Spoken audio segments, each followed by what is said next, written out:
नमस्कार प्यारे बच्चों, यहाँ पे मासिक मूल्यांकन कक्षा 10वीं का सामाजिक विज्ञान का पूरा ओरिजिनल पेपर लेके आ चुका हूँ। आपके सामने है माह अगस्त का पेपर है। ठीक है, यहाँ पे सही विकल्प कुछ दिए गए हैं, 1 घंटे का टाइम दिया गया है और आपको 20 अंक के पेपर होने वाले हैं। ये पूरा प्रश्न पेपर है। अब चलो इस पेपर को पढ़ लेते हैं, फिर इसके पूरे पूरे आंसर मैं A to Z बता देने वाला हूँ। पूरा पूरा बेफिक्र आप वीडियो के अंत तक बने रहिएगा, पूरे A to Z आंसर आपको दिए जाएंगे। और हाँ, अगर चैनल पे आप नए आ रहे हैं, चैनल सब्सक्राइब करें और बेल आइकन दबाना ना भूलें। मिलते हैं हम यहाँ पे, चले आंसर के साथ। पहला प्रश्न है, आपको सही विकल्प का चयन कीजिए। वन्यजीव के आवास आरक्षण हेतु पहला कानून कब बनाया गया था? दूसरा है, पूर्वोत्तर के और मध्य भारत में वनों की कटाई के प्रमुख कारण है। तीसरा है, चौरा और चौरी घटना कब हुई थी? चौथा है, विनिमय की प्रारंभिक अवस्था में व्यापार किस प्रणाली पर आधारित था? ठीक है, इसके बाद चल लेंगे अपन प्रश्न नंबर 2 वनों को स्थायी वनों का सर्वाधिक क्षेत्र। ठीक है, दूसरा है गांधी की सत्याग्रह पहला प्रयोग भारत में खाली खाली है। साइमन कमीशन के खिलाफ प्रदर्शन हुए, लाठीचार्ज कब हुए थे? भारत में करेंसी सेट की जारी की गई थी। ठीक है, ये चीज़ हो जाता है। प्रश्न नंबर 3 देखेंगे। प्रश्न नंबर 3, आरक्षित वनों से क्या तात्पर्य है? फिर प्रश्न नंबर 4 है, गांधी सहयोग आंदोलन। प्रश्न नंबर 5 है, कर्जदाता कर्ज देते समय ऋण की धार क्यों मांग करता है?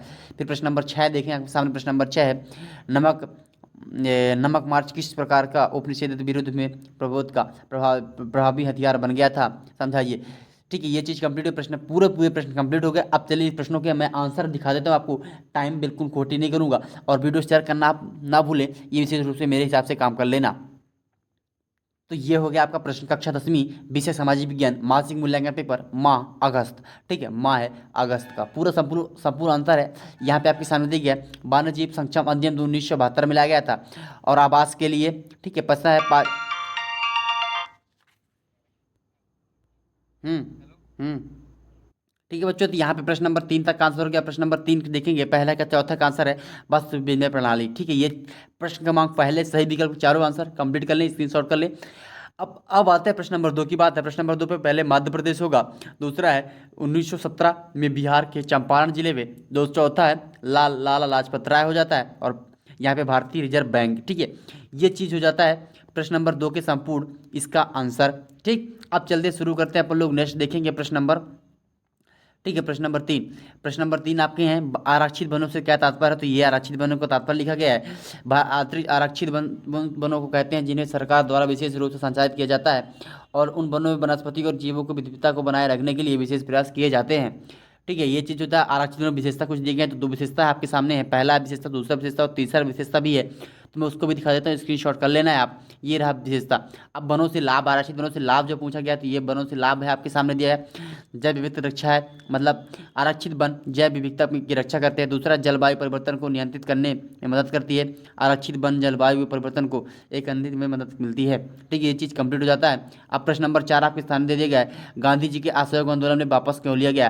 तो गांधी जी असहयोग आंदोलन में अहिंसा आंदोलन को वापस लेने का निर्णय 1922 में चौरा चौरी घटना के बाद लिया था। यह घटना उत्तर प्रदेश के चौरा चौरी में हुई थी, जहां प्रदर्शनकारियों ने एक पुलिस थाने में आग लगा दी और उसमें साथ में 22 पुलिसकर्मी मारे भी गए। इसलिए उन्होंने क्या, अपना केस ही वापस ले लिया। ठीक है, ये चीज़ कंप्लीट हो गया। अब इसका स्क्रीनशॉट कर ले, बाकी जो कुछ बचा हुआ है अहिंसा का। ठीक है, पीछे के क्या कारण थे, तो कारण भी ले लिए। ठीक है, अब चलते प्रश्न प्रश्न नंबर 5 है। प्रश्न नंबर 5 है, देख सकते हैं आपके सामने कुछ दे दिया गया, ऐसा है, कर्जदाता समय ऋणधार का मांग क्यों करता है? तो समझाइए। तो कर्जदाता कर्ज देते समय ऋणधार की मांग करता, ताकि अपने ऋण की सुरक्षा निश्चित कर सके। ऋणधार के माध्यम से कर्जदाता को यह विश्वास होता है कि वह, अगर ऋण लेने में वाला व्यक्ति कर चुकाने में समर्थ होता है, तो वह करदाता बिक्री में अपना ऋण वसूल कर लेता है। ठीक है, ये चीज़ कंप्लीट हो गया। ऋणदाता की मांग करने के मुख्य कारण है, ये कुछ सूत्र एक क्वेश्चन मांगते हैं। अब यहाँ पे साइमन कमीशन की बात करेगी। साइमन कमीशन है, तो साइमन कमीशन आपके सामने कुछ दे दिया गया। भारत सरकार ने 1919 में ब्रिटिश सरकार प्रांतों के शासन के लिए एक वैध प्रशासन प्रणाली की शुरुआत की थी, जिसे भारतीय प्रशासन प्रणाली के विरोध में एक खिलाफ आवाज़ उठाई थी। ठीक है, भारतीयों को बाहर रखने के लिए आपस में आत्मनिर्भर के लिए सिद्धांतों को उल्लंघन मानना पड़ा था। ठीक है, साइमन कमीशन को विरोध और एक सामने कुछ ऐसे दिए गए आंसर, और सारे सारे कंप्लीट आंसर कर लेंगे। फाइनली मैंने सारे शायद पूरा आंसर कंप्लीट करा दिया। साइमन कमीशन वाला भी कंप्लीट हो गया। पूरे पूरे टू जेड आंसर मैंने कंप्लीट कर दिया बच्चों। आई होप वीडियो अच्छा लगेगा आपको। वीडियो शेयर करना नहीं भूलेंगे आप। तब तक मिलते हैं अगली वीडियो में। जय हिंद, वंदे मातरम। और हाँ, त्रैमासिक परीक्षा के लिए वीडियो चाहिए तो इसी चैनल सब्सक्राइब करना पड़ेगा, बेल आइकन दबाना पड़ेगा, और मिलते हैं अगली वीडियो पे।